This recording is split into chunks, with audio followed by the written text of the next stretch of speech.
Hello दोस्तों, स्वागत है आप सभी का आपके अपने यूट्यूब चैनल विश्वगुरु एकेडमी पर। तो दोस्तों, क्लास 9 की साइंस की एनसीईआरटी के जो हमारे शॉर्ट नोट्स चल रहे हैं, उसमें आज की इस वीडियो में हम लोग नेक्स्ट चैप्टर जो हमारा है 14 चैप्टर, उसकी बात करेंगे। ठीक है, उसके बारे में डिस्कस करेंगे। क्लास 9 में खाली दो ही चैप्टर बचे हैं, 14 और 15। ठीक है, तो 14 चैप्टर में जो है उसमें देखिए, जो हमारा चैप्टर है वो है प्राकृतिक संपदा, जिसे कहते हैं नेचुरल रिसोर्स। ठीक है, तो ये जो चैप्टर है इसमें आपको बहुत सारी चीज़ें ऐसी मिलेंगी जो हमारे जीवन के लिए बहुत ज़्यादा नेसेसरी है, और इसमें जो चक्र मिलेंगे ये सबसे ज़्यादा इंपॉर्टेंट है कि एग्जाम्स की अगर दृष्टि से देखा जाए तो इसमें बहुत सारे टर्म आपको मिलेंगे, खासकर चक्र में ज़रूर मिलेगा। ठीक है, तो एंड तक इसे ज़रूर देखिएगा। तो चलिए स्टार्ट करते हैं।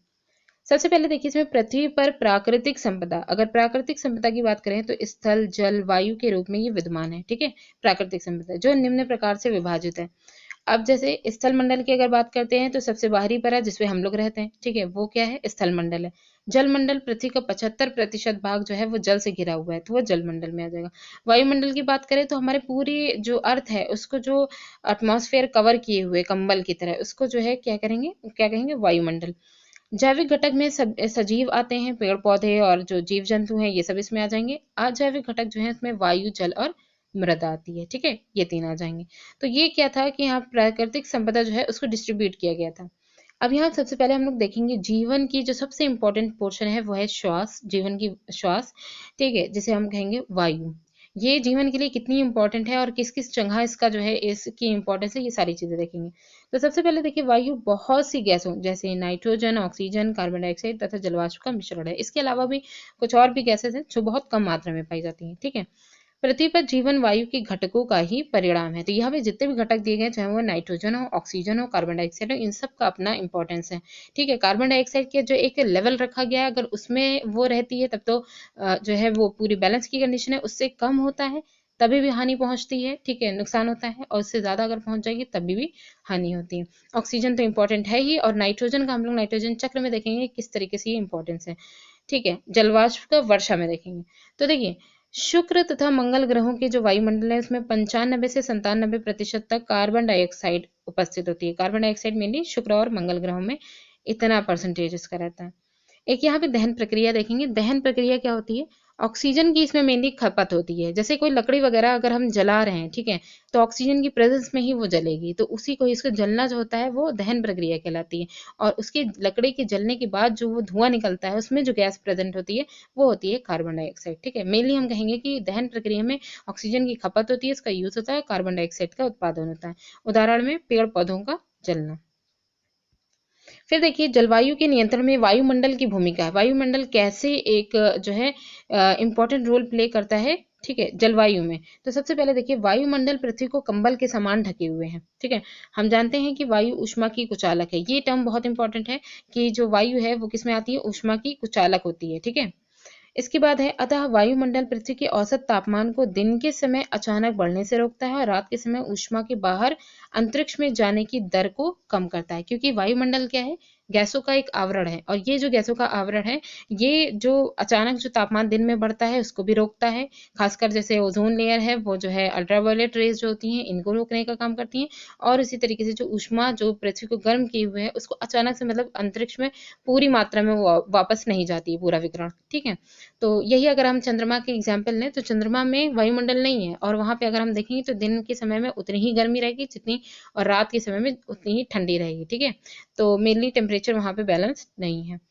वायु की गति में अगर हम देखें तो इसमें हम लोग पवनों के बारे में बात करेंगे। ठीक है, तो इसमें देखिए, सबसे पहले तेज हवा, समीर तथा तूफान आदि प्रक्रियाएं हमारे वायुमंडल में हवा के गर्म होने और जलवाष्प के बनने का परिणाम है। यानी जब हवा गर्म होती है और जलवाष्प जब बनती है तभी ये तेज हवा, समीर और ये तूफान का कारण बनती है। ठीक है, तूफान में चक्रवात वगैरह भी आ जाएंगे।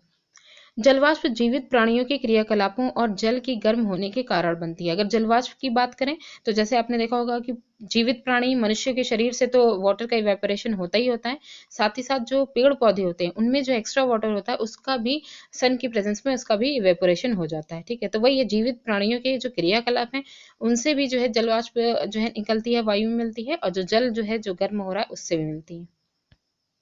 फिर आता है जलीय भाग या स्थलीय भाग से होने वाले विकिरण के परावर्तन तथा पुनर्विकिरण के कारण। मतलब यहाँ पे जल की बात करें, जैसे समुद्र वगैरह का पानी है, स्थल की बात करें, स्थल में चाहे वो भूमि का पानी हो, चाहे जीव जंतुओं का जो है जल हो, जो एक्स्ट्रा वाटर हो, उनके विकिरण के परावर्तन तथा पुनर्विकरण, एक तो परावर्तन हो रहा है, दूसरा उनका पुनर्विकरण वापस से जो रेडिएशन के फॉर्म में जो उनमें जैसे धूप या किरण जो भी पड़ रही है, तो उसमें जो एवेपोरेशन की पूरी प्रोसेस हो रही है, ये क्या करती है वायुमंडल को, इसी इसी की वजह से वायुमंडल गर्म होता है। तो गर्म हवाएं ऊपर की तरफ उठ रही हैं, ठीक है। गर्म होने पर क्या होगा, वायु में संवहन धाराएं उत्पन्न होती हैं। तो ये जो संवहन धाराएं आपने देखा होगा, जैसे पानी है उसको आप गर्म करें तो आप देखेंगे कि पहले जो फ्लेम होती है उसके पास का जो पानी होता है वो पहले गर्म होता है। वो सारे जितने भी कण होते हैं वो गर्म जैसे ही होंगे वो हल्के हो जाएंगे, ऊपर उठ जाएंगे। ऊपर के ठंडे वाले जो कण होंगे वो नीचे उनकी जगह ले लेंगे, ठीक है। इस तरीके से जो ऊपर नीचे वाला पूरा प्रोसेस होती है ना, यही संवहन धाराएं कहलाती है। यही प्रोसेस किसमें होती है, संवहन धाराएं वायु में भी पाई जाती है। जैसे वायु, अगर स्थल की वायु है वो जैसे ही गर्म होती है ऊपर उठती है तो उसकी जगह खाली हो, गर्म होते ही वो ऊपर उठ जाती है, ठीक है, उसकी जगह खाली हो जाती है। तो समुद्र से आने वाली जो समीर होती हैं ठंडी हवाएं, वो उसकी जगह ले लेती हैं, ठीक है।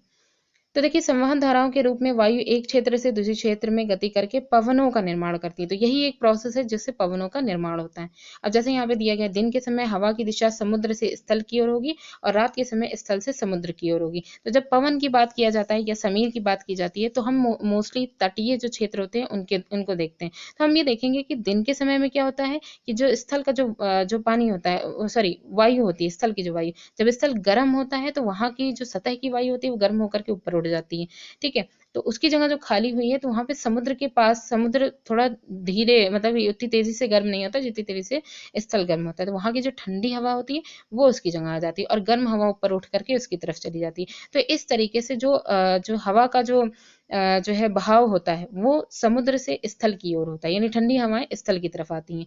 वही अगर रात की बात करें तो समुद्र जितनी धीमी गति से जो है मतलब गर्म होता है उतनी ही, मतलब उसको ठंडे होने में भी उसको टाइम लगता है। तो स्थल जितनी जल्दी गर्म होता है उतनी जल्दी वो ठंडा भी हो जाता है। तो वही बात है कि दिन के समय हवा की दिशा समुद्र से स्थल की ओर होती है, ठीक है। और रात की अगर बात करें तो रात के समय स्थल से समुद्र की ओर होती है, क्योंकि अब समुद्र को ठंडा करना है, ठीक है। तो ये हो गया, समीर की बात हो गई, पवन की बात होगी। अब हम लोग वर्षा की बात करेंगे जिसमें जलवाष्प का बहुत इंपॉर्टेंट रोल है।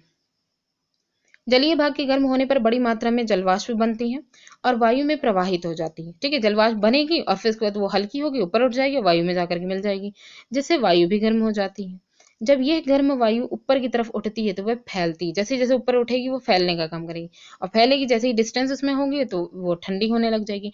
फैलने के बाद ठंडी होने पर उसमें उपस्थित जो जलवाष्प होती है वो छोटी छोटी जल की बूंदों के रूप में संघनित हो जाती है। जैसे कोई भगोना है, उसके पानी को अगर आप गर्म करेंगे, जब तक ये गर्म होगा तब तक कि इसमें ड्रॉपलेट्स नहीं दिखेंगी। जैसे नीचे की जो गर्म हवा है या जो भी है, ढक्कन अगर हम लोग रख दें तो थोड़ी देर बाद देखेंगे कि वो जो वेपर ऊपर उठ रही थी वो क्या है कि अब ढक्कन में ठंडी होकर के संघनित होकर के वो बूंदों का रूप ले लेती है, ठीक है।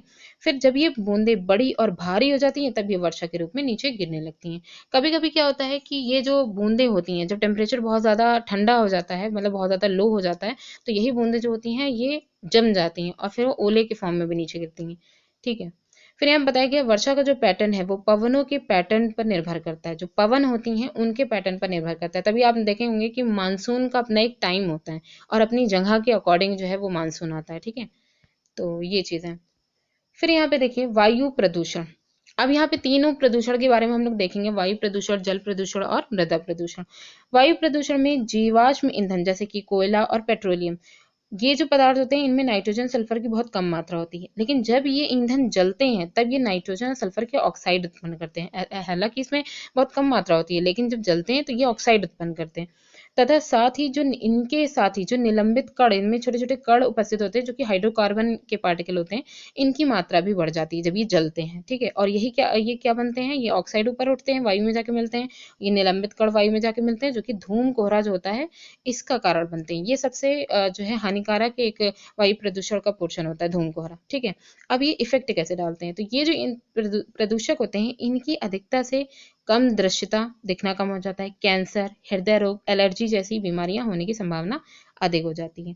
इन हानिकारक पदार्थों की वृद्धि वायु प्रदूषण का कारण बनती है। तो यही जो हानिकारक जो है अवांछित जो कण होते हैं, जब ये वायु के घटक में जाकर के मिल जाते हैं, उनको जो है उनकी बैलेंसिंग को खत्म कर देते हैं, तो वही वायु प्रदूषण का कारण बनते हैं। फिर आता है जल। अब यहाँ पे जल के बारे में पहले हम लोग डिस्कस करेंगे, उसके बाद जल प्रदूषण के बारे में। जल एक अद्भुत द्रव है। जल पृथ्वी की सतह के सबसे बड़े भाग पर उपस्थित है और ये भूमिगत तथा वायु में जलवाष्प के रूप में भी उपस्थित होता है, चाहे वो भूमिगत जमीन के अंदर की बात करें या फिर जो है वायु में बात करें जलवाष्प के फॉर्म में। ठीक है। शुद्ध जल के अगर स्रोत कहें कि शुद्ध जल जो है वो कहाँ कहाँ पाया जाता है, तो बर्फ से ढके हुए जो पहाड़ होते हैं उनमें जो बर्फ होती है जब वो पिघलेगी तो उसमें जो वाटर बनेगा वो शुद्ध होता है। भूमिगत जल, जमीन के अंदर वाला जो जल होता है वो भी शुद्ध होता है। नदियों और झीलों और तालाबों का जल जो होता है ये भी शुद्ध जल होता है। वही अगर महासागर की बात करें तो इनका जो जल होता है वो खारा होता है, वो शुद्ध नहीं होता। ठीक है। अब जल प्रदूषण की बात कर लेते हैं। नदियों, तालाबों, झीलों आदि के जल में घुलने वाले कुछ अवांछित जो पदार्थ होते हैं, जैसे कि है कीटनाशक, उर्वरक, जैसे ये कीटनाशक, उर्वरक, इन सब का खेत में जब बहुत ज़्यादा यूज़ होने लगता है, तो जब इनको सिंचाई की जाती है खेतों की या बारिश वगैरह होती है, तो ये जो पदार्थ होते हैं ये पानी के साथ घुल करके कहाँ जाएंगे? नदियों में जाएंगे। तो यही कीटनाशक, उर्वरक, नालों का जल खासकर जो कि नदियों में डायरेक्ट छोड़ दिया जाता है, उद्योगों का कचरा आदि के मिलने से जल की जो गुणवत्ता होती है उसमें कमी आ जाती है और यही जल प्रदूषण कहलाता है। यह जल में रहने वाले जो जीव हैं उनके लिए प्रतिकूल प्रभाव डालता है। तो जाहिर सी बात है उनमें जो हानिकारक पदार्थ अगर उस पानी में जिसमें जीव रह रहे हैं उसमें गिर रहे हैं तो क्या होगा? उनके ऊपर प्रतिकूल प्रभाव पड़ेगा। इसके अलावा है कि इन प्रदूषकों के कारण तापमान में परिवर्तन सबसे इंपॉर्टेंट होता है कि पानी का जो टेम्परेचर होता है वो चेंज होने लगता है। ऑक्सीजन की कमी भी आ जाती है। ठीक है। तो ऑक्सीजन की कमी, तापमान में परिवर्तन और ये जो हानिकारक पदार्थ इसके अलावा जो है जैसे कि पारा है, उर्वरक है, जीवाणु है, ये भी जलीय जीवों के साथ अन्य जीवों पर भी, जो जल के जो जीव हैं उन पर तो प्रभाव डालते ही हैं, अन्य जितने भी जीव हैं उन पर भी ये प्रभाव डालते हैं। जैसे ये जो जल होता है या बहुत से लोग होते हैं नदी तालाबों का जल लेकर के सब्जी वगैरह जो बेचते हैं उन पर छिड़कने लग जाते हैं। ठीक है। और मतलब कई जगह इनका जो है यूज़ कर लेते हैं। तो इससे क्या होता है कि जो जल में रहने वाले जीव हैं वो तो प्रभावित हो ही रहे हैं, जो अन्य जो उनका यूज़ अगर कर रहे हैं, खासकर जो मछली वगैरह का यूज़ करते हैं, तो उनमें भी ये जो है इफ़ेक्ट डालेंगे। ठीक है। तो ये हो गया जल प्रदूषण के बारे में। अब हम लोग पढ़ेंगे मृदा में खनिज की प्रचुरता। एक क्षेत्र में जीवन की विविधता को निर्धारित करने वाली एक महत्वपूर्ण जो संपदा है वो मृदा है। हजारों और लाखों वर्ष की यहाँ पे बताया गया कि ये जो मृदा है वो बनती कैसे है। तो जो हजारों लाखों वर्ष के अगर समय की बात करें तो इतने जो ये समय अंतराल है उसमें क्या होता है, पृथ्वी की जो सतह है उसके समीप पाए जाने वाले बड़े बड़े पत्थर, सबसे पहले स्टार्टिंग यही होती है, बड़े बड़े जो पत्थर थे उनमें जो भौतिक, रासायनिक और जैविक प्रक्रम हुए, जैसे कि सूर्य, जल, सूर्य की गर्मी का इफेक्ट, जल का इफेक्ट, वायु का इफेक्ट, जीव में जैसे कि लाइकेन, मॉस और बड़े पेड़ों की जो जड़ें होती हैं। ठीक है। ये सब, इन सब के द्वारा ये जो बड़े बड़े पत्थर जो थे ये क्या हुए, टूट गए। ठीक है। टूटने के बाद सबसे अंत में जो महीन, मतलब ये सारी प्रोसेस होती गई कि पहले सूर्य का इफेक्ट पड़ा, फिर पत्थर टूटा, फिर उसके बाद उसमें जो है जल, वर्षा ने काम किया, फिर कुछ जो कण थे उनको वायु उड़ा ले गई, फिर जीव में लाइकेन, मॉस जो उन पत्थरों पे उगे उसी हिसाब से उनके जो मृदा है उनका स्ट्रक्चर चेंज हुआ। तो इससे क्या है, अंत में जो महीन जो एकदम जो चूर्ण बचा उसी को ही मृदा गढ़ कहा गया। ठीक है। मृदा अपरदन क्या होता है, पौधों की जड़ें मृदा के अपरदन को रोकने में महत्वपूर्ण है। जड़ें जो होती हैं वो मृदा को बांधे रहती हैं। जैसे बड़े स्तरों पर जंगलों का कटना न केवल जैविक विविधता को नष्ट कर रहा है बल्कि मृदा के जो अपरदन है उसके लिए भी अंतरदायी है। मृदा अपरदन जो है वो ऐसे इफेक्ट डालता है कि जो इम्पोर्टेंट जो सबसे ऊपरी लेयर होती है जिसे कहा जाता है ह्यूमस। ठीक है। ह्यूमस जो होती है इसको सबसे ज्यादा ये इफेक्ट डालते हैं कि ये जो ह्यूमस की जो लेयर होती है इसको मृदा अपरदन में ऊपरी जो सबसे उपजाऊ लेयर होती है इसको लिए ये मिट्टी के साथ वो बह जाती है। ठीक है। फिर जब ये बह जाएगी और उपजाऊ वाली जो लेयर है वो जब बह जाएगी तो फिर वो जो जमीन होगी वो क्या होगी, बंजर हो जाएगी। जैव जैव रासायनिक चक्रण। अब हम लोग चक्र के बारे में पढ़ेंगे कि चक्र इंपॉर्टेंट कैसे हैं। जीवमंडल की जैविक और अजैविक घटकों के बीच में जो सामंजस्य है वो जीव मंडल को गतिशील और स्थिर बनाता है। यही जो जैविक और अजैविक घटक के बीच में सामंजस्य है। ठीक है। अब इसमें सबसे पहले हम पढ़ेंगे जलीय जलीय जो चक्र है उसमें वह प्रक्रिया जिसके द्वारा जल जलवाष्प बनता है और वर्षा के रूप में सतह पर गिरता है और नदियों द्वारा समुद्रों में पहुंचता है, यही क्या कहलाता है, जल चक्र कहलाता है। इसको पिक्चर में देख लेते हैं। जैसे देखिए सबसे पहले क्या है कि जो सतह का जल है, ये समुद्र वगैरह का जो जल है, ये सूर्य की किरणों से वाष्पीकरण इसका होता है। वाष्पीकरण के बाद जैसे भाप ऊपर जाती है, बादल का फॉर्म बनता है, फिर बादलों में जब जो है बूंदें भारी होने लग जाती हैं, फिर वर्षा होती है। वर्षा के बाद क्या होता है कि ये वापस से पानी जो है यहाँ पे इकट्ठा होने लग जाता है। कुछ जो पानी होता है वो भूजल में नीचे की तरफ चला जाता है, कुछ जो होता है वो सतह पर ही रहता है। जो सतह पर रहता है वो वापस से उसका वाष्पोत्सर्जन हो जाता है। कुछ यहाँ पे होता है कि जीवों के द्वारा उनके श्वसन के द्वारा या जीव जीवों से इवेपोरेट होकर के जो है पानी ऊपर की तरफ उठता है। तो इस तरीके से इसकी पूरी साइकिल बनी होती है कि कैसे वर्षा के फॉर्म में जल नीचे आता है, कुछ जमा होता है, कुछ समुद्र में चला जाता है, वापस से इवेपोरेशन के फॉर्म में वो अपनी जगह पहुंच जाता है। ठीक है, तो ये हो गया जल के बारे में। इसके बाद आता है सबसे इंपॉर्टेंट है नाइट्रोजन चक्र। तो यहाँ पे देखिए नाइट्रोजन चक्र को थोड़ा सा हम लोग अच्छे से इसको डिस्कस करेंगे। इसमें देखिए हमारे वायुमंडल का 78% भाग जो है वो नाइट्रोजन गैस है। ठीक है, नाइट्रोजन गैस सबसे ज़्यादा पाई जाती है। यह गैस जीवन के लिए आवश्यक अणुओं जैसे कि प्रोटीन है, न्यूक्लिक अम्ल है, डीएनए, आरएनए, कुछ विटामिन आदि का भाग है। ठीक है, तो अब इसमें जैसे नाइट्रोजन दूसरे यौगिकों जैसे एल्केलाइड और यूरिया में भी प्रेजेंट होती है, इसलिए यह भी कहा जाता है कि सभी प्रकार के जीवों के लिए ये आवश्यक है नाइट्रोजन। नाइट्रोजन चक्र की अगर बात करें तो ये कैसे कैसे इसका काम होता है, तो देखिए जैसे सबसे पहले अगर हम बात करें नाइट्रोजन चक्र की, तो हम लोग वायुमंडल में जो नाइट्रोजन है उसकी बात करते हैं। ठीक है, तो कुछ जो बैक्टीरिया होते हैं, सबसे इंपॉर्टेंट रोल तो यहाँ पे बैक्टीरिया का होता है। तो बैक्टीरिया जो होते हैं वो नाइट्रोजन स्थिरीकरण एक प्रोसेस होती है जिसको नाइट्रोजन फिक्सेशन कहते हैं। इसको क्या करते हैं, स्वतंत्र रूप में मतलब कि ये जो जीव जो होते हैं, ठीक है, ये क्या करते हैं, द्विबीजपत्री जो पौधे होते हैं, फलीदार पौधे जो होते हैं, ठीक है, उनकी जो दाल वाले होते हैं, ठीक है, उनकी जो जड़ों में पाए जाने, उनकी जड़ों में जो निड्यूल्स होते हैं उनमें जो बैक्टीरिया होते हैं, ये इनकी बात की जा रही है, वो क्या करते हैं, नाइट्रोजन को स्थिर करने का काम करते हैं। तो नाइट्रोजन की फिक्सेशन का यहाँ पे काम होता है। तो सबसे पहले वायुमंडल की अगर नाइट्रोजन की बात करें तो ये नाइट्रोजन स्थिरीकरण बैक्टीरिया के द्वारा होगा, जो कि हरे पौधे जो होते हैं उनके द्वारा इसको स्टोर कर लिया जाता है, भाई जो उनकी जड़ों में पाए जाने वाले जो वहाँ पे बैक्टीरिया प्रेजेंट है। ठीक है, तो यहाँ पे हम लोग खाली एक ही प्रोसेस के बारे में सीधा सा देख लेंगे।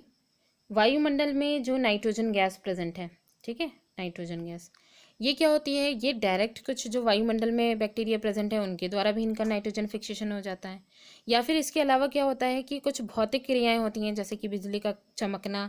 ठीक है, तो ये बिजली की कड़कने या उसके चमकने से भी वायुमंडल में उपस्थित जो नाइट्रोजन होती है वो नाइट्रेट और नाइट्राइट्स में कन्वर्ट होती है। यही नाइट्रेट और नाइट्राइट्स में कन्वर्ट होना ही नाइट्रोजन फिक्सेशन का काम होगा यहाँ पे।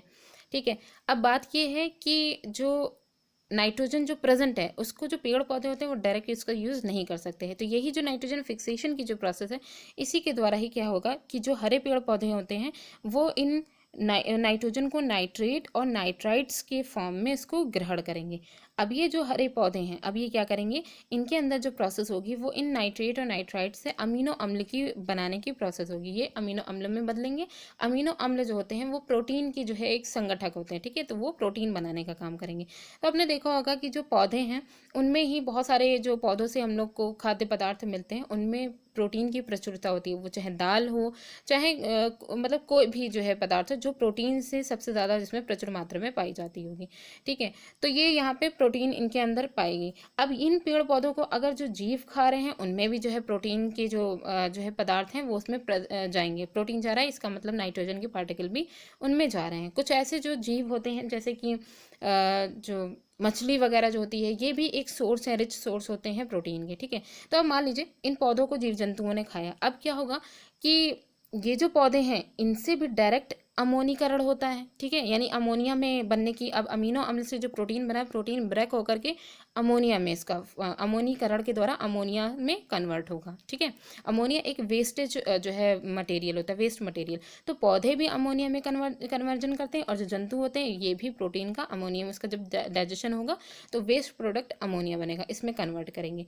अब ये जो अमोनिया होगा वो या तो डायरेक्ट ऐसे जो है एटमॉस्फेयर या मतलब कि भूमि में पहुंचेगा। ठीक है, या फिर जब ये जीव जंतु या पौधे जब मर जाएंगे तो इनकी जो बॉडी में प्रोटीन के जो संगठक हैं वो तो मौजूद हैं ही। तो अब ये इनके मरने के बाद जो भूमि में पाए जाने वाले जो सूक्ष्म जीव हैं ये क्या करेंगे, इनकी जटिल पदार्थों को सरल पदार्थों में कन्वर्ट करेंगे। उसी में ही अमोनिया या इनके बॉडी में प्रेजेंट जो प्रोटीन के पार्टिकल हैं उनका अमोनीकरण के द्वारा इस तरीके से इनका कन्वर्जन होगा। अब ये बैक्टीरिया क्या करेंगे, ये जो अमोनिया के फॉर्म में जो है मटेरियल है, ठीक है, इसको वापस से नाइट्राइट्स में कन्वर्ट करेंगे पहले, फिर ये नाइट्राइट से नाइट्रेट में कन्वर्ट हो जाएगा और वापस ये जो नाइट्रेट है इसका डीनाइट्रिफिकेशन हो जाएगा और ये वायुमंडल में वापस से डीनाइट्रिफिकेशन का मतलब ये होता है कि नाइट्राइट वापस से नाइट्रोजन गैस जो है इसको फ्री कर देगा, ठीक है, और वो जो नाइट्रोजन गैस है वो वायुमंडल में चली जाएगी। इस तरीके से ये पूरा जो चक्र है वो चलता रहता है। अब ये जो नाइट्रोजन की प्रोसेस होती है, नाइट्रोजन फिक्सेशन, ये कई तरीके से होता है। डायरेक्ट भी होता है, भौतिक प्रक्रियाओं के द्वारा भी होता है, सूक्ष्म जीवों के द्वारा भी होता है, ठीक है। यानी कि सिंपल लैंग्वेज में अगर कहें तो नाइट्रोजन का जो चक्र है वो इसी तरीके से चलता रहता है, और नाइट्रोजन को डायरेक्ट पेड़ पौधे नहीं ले सकते हैं, ठीक है। इसके बाद आती हैं कार्बन चक्र। इसमें देखिए कार्बन पृथ्वी पर बहुत सारी अवस्थाओं में पाया जाता है। यह अपने मूल रूप में हीरा और ग्रेफाइट के रूप में पाया जाता है। मोस्टली अगर हम देखें तो ये इसका जो मूल रूप है जिसमें कोई भी चेंज नहीं होगा तो वो हीरा और ग्रेफाइट के फॉर्म में पाया जाएगा। यौगिक के रूप में अगर कहें तो वायुमंडल में कार्बन डाइऑक्साइड है यौगिक के रूप में वायुमंडल में प्रेजेंट। खनिजों में अगर देखें यौगिक के रूप में तो कार्बोनेट और हाइड्रोजन कार्बोनेट के रूप में पाया जाता है। वही जबकि जीव रूप में अगर देखें जैसे कि प्रोटीन, कार्बोहाइड्रेट, वसा, न्यूक्लिक अम्ल और विटामिन, ये जीवों के अंदर पाया जाता है। तो इस तरीके से कार्बन लगभग हर जगह प्रेजेंट रहता है। इसके अलावा कार्बन जंतुओं के जो कंकाल होते हैं उनमें जो कार्बोनेट लवण होते हैं, कंकाल में जो कार्बोनेट लवण होते हैं उनके रूप में प्रेजेंट होता है। साथ ही साथ सबसे इंपॉर्टेंट है प्रकाश संश्लेषण की क्रिया। इसमें जो ग्लूकोज का निर्माण होता है इसमें इसका मेन जो है घटक होता है कार्बन, ठीक है। तो ये हो गया कार्बन का यूज़। यहाँ पे इसका चक्र बताया गया है कि किस तरीके से जो कार्बन है उसका यहाँ पे पूरा बन रहा है। कार्बन वायुमंडल में कार्बन डाइऑक्साइड से कार्बनिक यौगिक पादप में जाएंगे, कार्बनिक यौगिक के फॉर्म में, वो चाहे कार्बोनेट हो या चाहे जैसे भी, या डायरेक्ट कार्बन डाइऑक्साइड के फॉर्म में। अब ये डायरेक्ट जो देखिए कार्बन डाइऑक्साइड कहाँ है, पानी में भी जाती है, पानी में ये कार्बोनेट के फॉर्म में कन्वर्ट होती है। तो पानी में जो जीव जंतु होते हैं उनके कवच का काम करती है, पानी में भी इसका फिक्सेशन होता है, ठीक है। मतलब कहने का है कि इसको इसका जो कार्बन डाइऑक्साइड जो है इसका स्थिरीकरण होता है वाटर में भी, ठीक है। इसके बाद क्या होता है कि अब वो वाटर से कार्बोनेट के फॉर्म में वो चूना पत्थर, लास्ट जो प्रोडक्ट बनता है चूना पत्थर के फॉर्म में हो जाएगा। कार्बनिक यौगिक जो पादप में है, पादप से डायरेक्ट कोयला बनता है, ये तो आप लोग जानते ही होंगे। या इसके अलावा पेट्रोलियम जो बनता है, जैसे यही जो जीव जंतु ये पेड़ पौधे जब दब करके बहुत दिनों तक ये जो है वो सड़ गल जाते हैं, फिर उनसे पेट्रोलियम का निर्माण होता है। इसी के साथ ही कार्बनिक यौगिक जो जंतुओं के अंदर जाता है, जैसे कि वसा, कार्बोहाइड्रेट, इन सब के फॉर्म में, ठीक है। अब ये जो जंतु हैं ये भी मर जाएंगे तो पेट्रोलियम बनाएगा।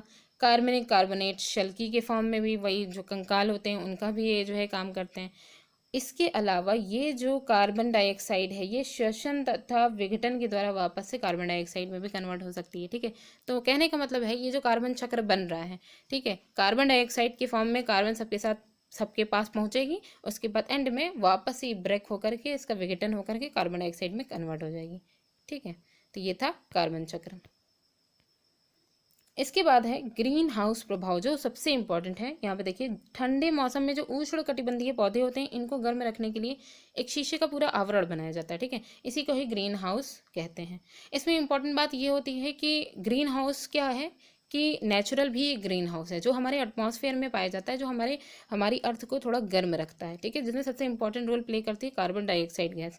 लेकिन यहाँ पे जो ग्रीन हाउस की बात की जा रही है वो आर्टिफिशियल ग्रीन हाउस है जो कि अब एक आपदा का काम कर रहा है। जैसे देखिए प्रकृति में ग्रीन हाउस के लिए कुछ गैसें हैं, जैसे कार्बन डाइऑक्साइड है, मीथेन है, CFC है। ये जो है ये आवरण पृथ्वी की ऊष्मा, इनका जो पूरा आवरण एक कवर बनाए रखती हैं, ये पृथ्वी की ऊष्मा को पृथ्वी के वायुमंडल के बाहर जाने से रोकती है। जितनी भी ऊष्मा आती है उनका विकिरण जितना आता है वो वापस से पूरा पूरा वायुमंडल में नहीं चला जाता है। तो यही जो कवर होता है यही उनको रोके रहता है, जिससे पृथ्वी की जो टेम्परेचर है वो बैलेंस बना रहे।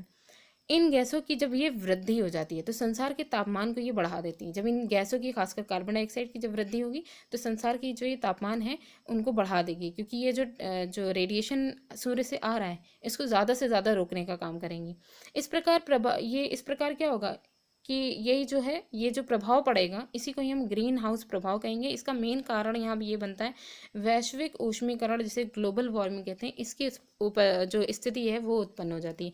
क्योंकि ग्लोबल वार्मिंग यही होता है कि जब अर्थ का टेम्परेचर बढ़ने लग जाएगा तो क्या होगा कि जितने भी जो पहाड़ हैं, बर्फ़ के जो पहाड़ हैं, उनकी जो बर्फ़ है वो पिघलने लगेगी तो समुद्र का जो खारापन है वो भी एक पूरे जो जलवायु है इसको बैलेंस किए हुए हैं। लेकिन उसका जो डिस्टिल वाटर जब उसमें मिलने लग जाएगा तो उसमें भी जो है काफ़ी उसमें चेंज होगा, तो बदलाव आने लग जाएंगे जलवायु में। तो इस तरीके से जो है बहुत सारी प्रॉब्लम्स, बहुत सारी आपदाएँ आने की संभावना हो जाती है। तो ग्लोबल वार्मिंग का जो इफेक्ट है वो ग्रीन हाउस की वजह से ही है, ठीक है। लास्ट चक्र है ये ऑक्सीजन चक्र, इसका क्योंकि ऑक्सीजन सबसे ज़्यादा इंपॉर्टेंट है। तो देखिए ऑक्सीजन पृथ्वी पर बहुत अधिक मात्रा लगभग 21% में ये पाए जाने वाला तत्व है। यह बड़े पैमाने में पृथ्वी की पटल में यौगिक के रूप में, जैसे कि कार्बन डाइऑक्साइड में ऑक्सीजन प्रेजेंट होता है, उसके रूप में धातुओं और सिलिकॉन के ऑक्साइडों के रूप में भी पाई जाती है। इसके अलावा ये कार्बोनेट, सल्फेट, नाइट्रेट तथा अन्य खनिजों के रूप में भी ये प्रेजेंट होती हैं।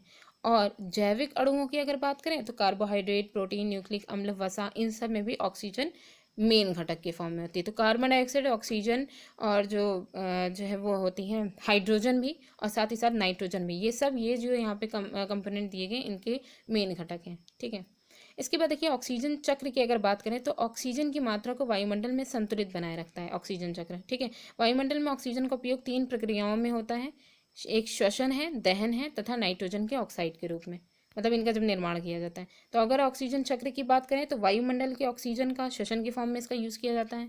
इसके बाद यही वाटर में भी इसका जो है यूज़ होता है। ठीक है, अब ये जो श्वसन है, श्वसन में जो ऑक्सीजन है उसको दिया तो जा रहा है, साथ ही साथ कार्बन डाइऑक्साइड के फॉर्म में इसको रिलीज भी किया जा रहा है। और यहाँ पे देखिएगा कार्बन डाइऑक्साइड का यूज़ प्रकाश संश्लेषण में हो रहा है, और प्रकाश संश्लेषण क्रिया में क्या रिलीज होगी, ऑक्सीजन रिलीज होगी। प्रकाश संश्लेषण 2 प्रोसेस करता है, एक तो ऑक्सीजन को कंपाउंड के फॉर्म में बना देगा जिसको कार्बनिक अणु वही ग्लूकोज कह देंगे, दूसरा ऑक्सीजन को फ्री भी कर देगा, वायुमंडल में वापस चली जाएगी। तो इस तरीके से जो ऑक्सीजन का चक्र है वो भी बैलेंस रहता है। तो अब देखिए वायुमंडल में ऑक्सीजन का उपयोग 3 प्रक्रियाओं में होता है, एक तो वही श्वसन दहन नाइट्रोजन के ऑक्साइड के निर्माण में। ठीक है, ये लाइन फिर से होगी।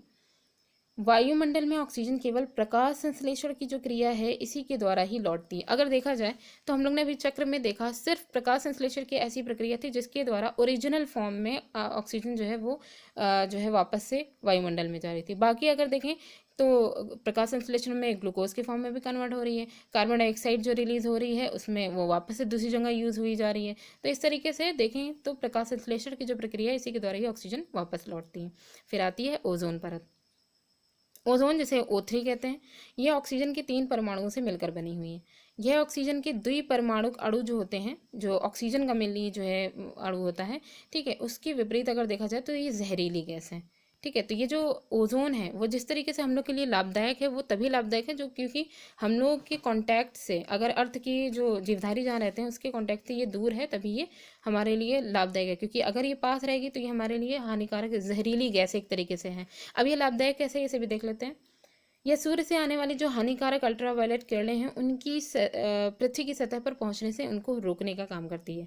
ठीक है, लेकिन हाल ही में क्या हुआ, अंटार्कटिका जो है उसके ऊपर ओजोन परत के ह्रास का पता चला। वहाँ पे ये जो ओजोन की लेयर है वो बहुत पतली हो गई और छिद्र वहाँ पे देखने को मिला। मनुष्य के द्वारा बनाए गए विभिन्न यौगिक जैसे कि क्लोरोफ्लोरोकार्बन जो है CFC, ये एक स्थायी यौगिक है। ये जो है इनके कारण ये जो छिद्र है, जो ओजोन परत का जो ह्रास है वो हो रहा है। ओजोन अणुओं के साथ ये क्या करते हैं, CFC के जो अणु होते हैं ये ओजोन अणुओं के साथ बहुत तेज़ी से कन्वर्ट होते वो रिएक्शन करते हैं, इसको ऑक्सीजन में कन्वर्ट कर देते हैं। तो धीरे धीरे इनका यूज़ करके जो है ये अपना कंपाउंड बना लेते हैं और फिर उसके बाद जो है जो ओजोन है उसकी लेयर जो होगी वो पतली होती चली जाती है। तो यहाँ पे देखिए एक इंपॉर्टेंट बात कही गई है कि जो CFC होता है ये क्लोरीन और फ्लोरीन युक्त यौगिक है। ठीक है, क्लोरोफ्लोरोकार्बन। तो ये चीज़ हो गया। अब ये जो चैप्टर था वो यहाँ पे पूरा कंप्लीट हो जाता है। उम्मीद है कि आप लोग को जो चक्र वगैरह है वो थोड़ा सा अच्छे से समझ में आया होगा। ठीक है, अगर कुछ नहीं समझ में आता है तो कमेंट करके ज़रूर पूछिएगा और वीडियो को शेयर करिएगा। वीडियो कैसी लगी कमेंट करके ज़रूर बताइएगा। Thanks for watching.